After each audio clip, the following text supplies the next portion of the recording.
زندگی میں بعض اوقات اس طرح کے معاملات سامنے آتے ہیں، لوگ ایک دوسرے کے حق پر ناجائز قبضہ کر لیتے ہیں۔ ناظرین، اللہ نہ کرے اگر آپ کی جائیداد پر، آپ کی پراپرٹی پر، آپ کی زمینوں پر،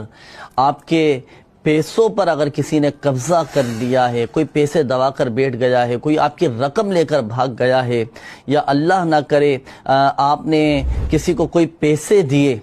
اور وہ پیسے آپ کے واپس نہیں کر رہا، تو یوں سمجھیے کہ پھنسی ہوئی رقم حاصل کرنے کا بڑا ہی شاندار، بڑا زبردست وظیفہ، آپ صرف یہ وظیفہ کر لیجئے، اللہ کی رحمت سے، اللہ کے فضل سے آپ کے جو پھنسی ہوئی رقم ہے، آپ کا جو پھنسا ہوا مال ہے، وہ انشاءاللہ الکریم آپ کو مل جائے گا۔ طریقہ کار اس روحانی علاج کا ذرا سمجھیے گا کہ پہلے تو آپ اوقات مکروہہ کے علاوہ 2 رکعات نماز نفل پڑھیں، اور اس کے ہر سجدے میں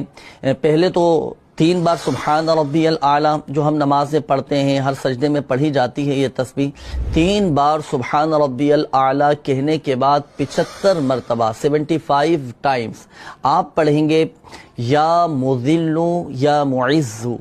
یا مذل یا معز، یا مذل یا معز، یہ 75 مرتبہ پڑھیں۔ پھر اپنے یہ 2 رکعات نماز نفل مکمل کریں، اور نماز ادا کرنے کے بعد اب گڑ گڑا کر اللہ تبارک و تعالی کی بارگاہ میں اپنا جائز حق مل جانے کی دعا کیجئے۔ انشاءاللہ الکریم اللہ پاک کی رحمت سے آپ کی یہ پیسے، آپ کی پھنسی ہوئی رقم، یہ واپس آپ کو مل جائے گی۔ مگر یاد رکھیے گا کہ تا حصول مراد آپ نے اس عمل کو جاری رکھنا ہے، بفضلہ تعالی آپ کو اپنا جائز حق